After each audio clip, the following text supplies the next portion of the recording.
अस्सलाम वालेकुम दोस्तों। आज की इस वीडियो में हम आपको एक ऐसा वाकया सुनाने वाले हैं जिसको सुनकर आप हैरान हो जाएंगे। यह वाकया एक जादूगर लड़की का है। जब एक अल्लाह वाले ने एक जादूगर लड़की को छिपकली बना दिया। आप वीडियो को पूरा देखते रहें, वीडियो को लाइक और चैनल को सब्सक्राइब भी जरूर कर दें। चलिए देखते हैं वीडियो। बयान किया जाता है कि एक गांव जहां कुदरत की बहुत नेमतें थी, अल्लाह ने वहां के लोगों को हर चीज से मालामाल किया हुआ था। ऐसी नेमतें जिनको देखकर इंसान अक्सर मगरूर हो जाया करता है। और सबसे बड़ी और बुरी बात यह थी कि वहां के सब लोग काफिर थे, सिवाय कुछ मुसलमानों के। वो काफिर अपनी दौलत पर फक्र किया करते थे, क्योंकि हर एक दौलतमंद था और किसी के पास पैसों की कोई कमी नहीं थी।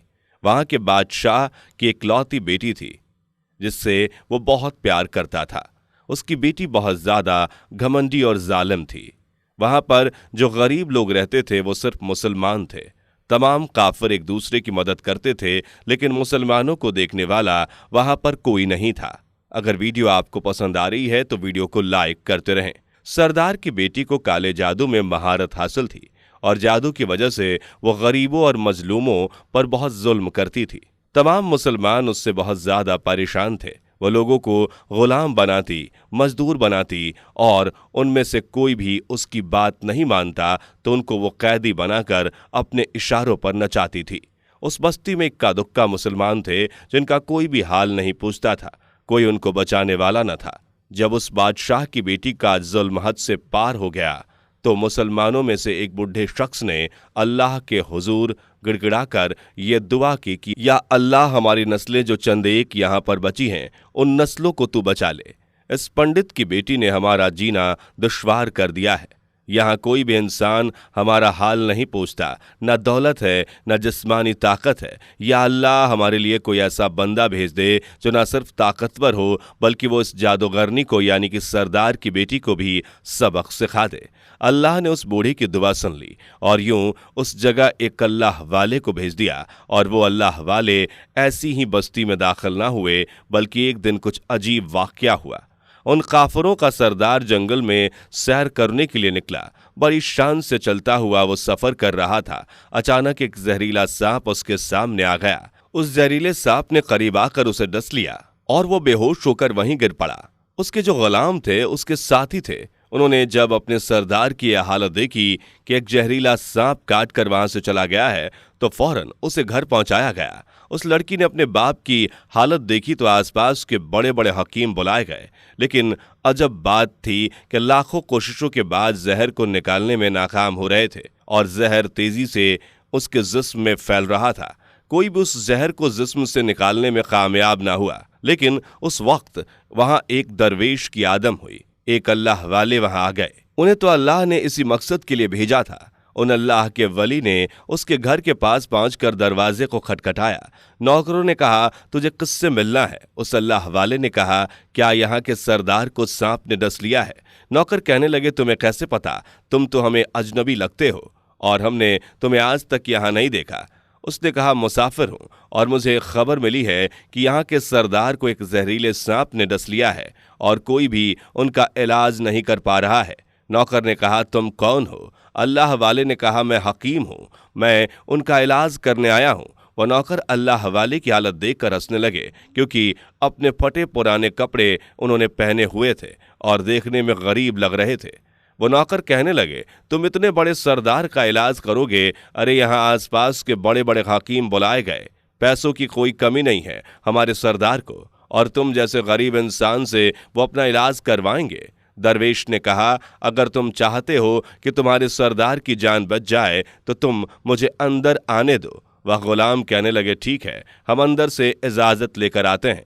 नौकर अंदर गए और सरदार की बेटी से कहा, बाहर एक गरीब आया है, हुलिये से फकीर लग रहा है, लेकिन कहता है मैं सरदार का इलाज कर दूंगा और जहर जो तेजी से फैला जा रहा है उसको निकाल कर फेंक दूंगा। उसकी बेटी कहने लगी, ठीक है, उसको अंदर लाओ।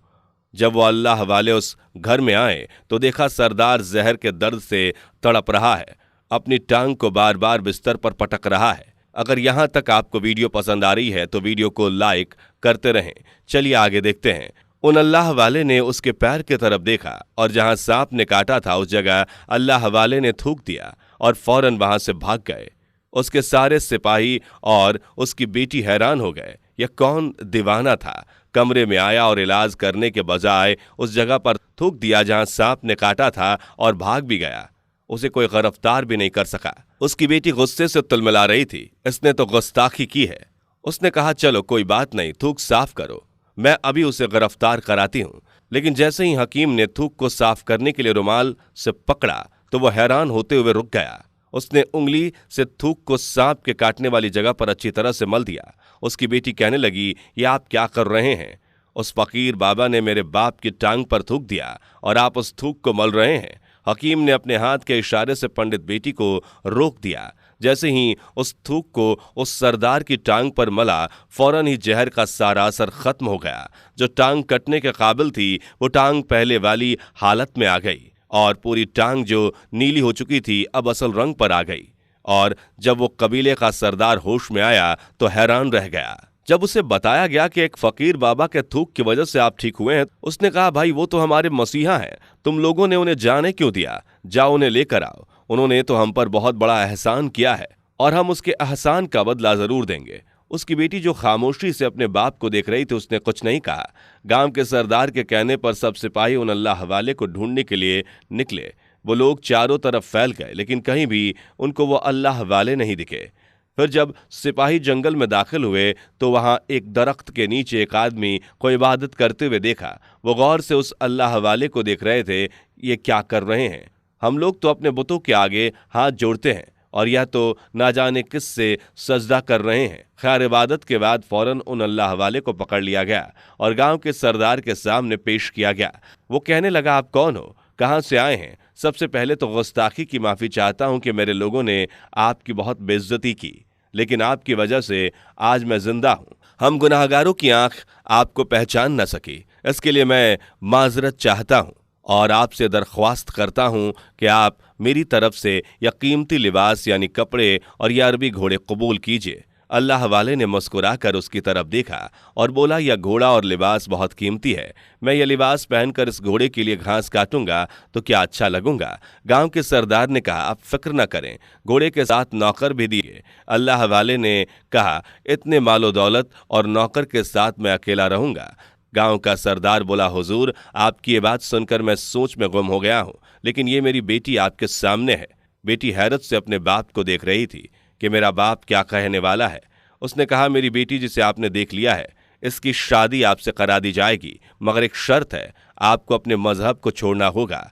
मेरे सिपाहियों ने आपको इबादत करते हुए देखा है और जहां तक हमारी मालूमात है, हम बुतों के आगे सजदा करते हैं, उनकी इबादत करते हैं, और आप जिसके आगे सजदा कर रहे थे वह आपका अल्लाह है और आप मुसलमान हैं, इसलिए आपको अपना मजहब छोड़ना होगा। क्या आप ऐसा कर सकते हैं?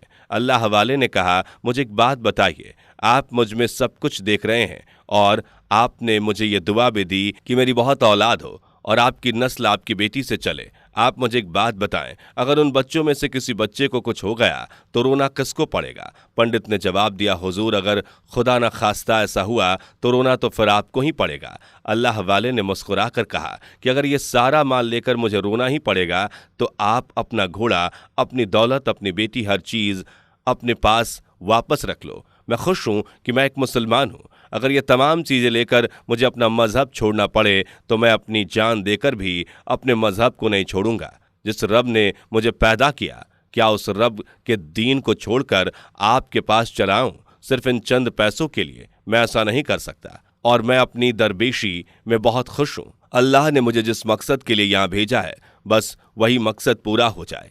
गांव के सरदार ने पूछा, क्या मकसद है आपका? अल्लाह वाले ने कहा कि यहाँ के मुसलमानों पर जुल्म हो रहा है, बस उन्हीं के लिए मैं यहाँ आया हूँ, अल्लाह की मदद से। यह कहकर वो अल्लाह वाले जाने लगे तो सरदार से दरवेश को रुक जाने को कहा और कहने लगा, मैंने माल देकर आजमाया, तुमको हर तरह से जांच लिया, पर तुम अपने मजहब को छोड़ने पर राजी न हुए। अगर तुम यही सब करने आए थे तो मैं किसी बात का डर नहीं। क्या तुम जानते नहीं कि हम कितने ताकतवर हैं? हमारी बेटी अपने अमल में इतनी माहिर है कि तुम्हें यहाँ खड़े खड़े जंगली जानवर बना सकती है। अल्लाह वाले ने कहा, इसने जानवर तो कमजोर लोगों को बनाया होगा, ये मुझे जानवर बना कर दिखाए। इससे पहले वो गांव का सरदार अपनी बेटी से कहता, इस पर वार करो। अल्लाह वाले ने जादूगरनी पर एक फूंक मारी और वो उसी वक्त एक बड़ी सी छिपकली बन गई।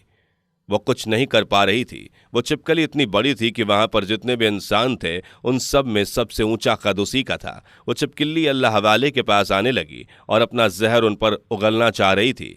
तो उसी वक्त उन्होंने उसके मुंह पर थूक दिया। थूकने की देरी थी कि वो जलने लगी। वो थूक क्या था? तेजाब था, जिससे उसका आधा चेहरा पिघल रहा था। उसका चेहरा जलकर काला हो रहा था और वो मरने ही वाली थी कि सरदार दौड़ता हुआ आया और उनके कदमों में गिर गया और माफ़ी मांगने लगा। कहने लगा, हजरत, इस गुस्ताखी के लिए आप मुझे माफ़ कर दो। मैंने सच में आपको बहुत ही कमज़ोर समझा और आपके मज़हब से आपको हटाना चाहा।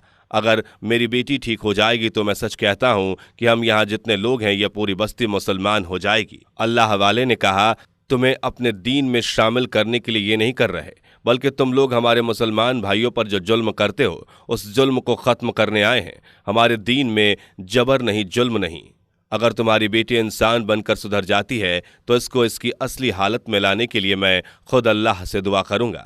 वो सरदार कहने लगा, हाँ हाँ, मेरी बेटी अपनी असली हालत में आएगी तो किसी पर कोई जुल्म नहीं करेगी, बल्कि मैं दिल से माफ़ी चाहता हूँ कि मेरी बेटी ने जो कुछ किया। अब आइंदा या कोई भी काला जादू और कोई भी अमल नहीं करेगी और किसी भी मुसलमान पर या कोई भी जुल्म नहीं करेगी। बस आप इसको दोबारा से इंसान बना दे। अल्लाह वाले ने उस छिपकली पर दोबारा से फूंक मारी तो वह इंसान बन गई और अल्लाह वाले के कदमों से लिपट गई और कहने लगी, मुझे माफ़ कर दे, मैंने अपने आप को बहुत ताकतवर समझा। उस लड़की का आधा चेहरा काला हो चुका था। वो कहने लगी, मैं आज अपने बाप के साथ आपके दस्ते मुबारक पर मुसलमान होना चाहती हूँ और वादा करती हूँ कि आज से इस बस्ती में कोई भी काफिर मुसलमान नहीं होगा। सब आपस में मिलजुल कर भाईचारे के साथ रहेंगे और सब मुसलमान हो जाएंगे। और यूं एक अल्लाह वाले के हाथों पर पंडित और उसकी बेटी ने इस्लाम कबूल कर लिया और फिर पंडित ने अल्लाह वाले से अपनी बेटी की शादी कर दी और उस बस्ती में अमन अमान कायम हो गया। तो आज की इस वीडियो में इतना ही। वीडियो को लाइक करने के साथ ही चैनल को सब्सक्राइब जरूर कर दें। अल्लाह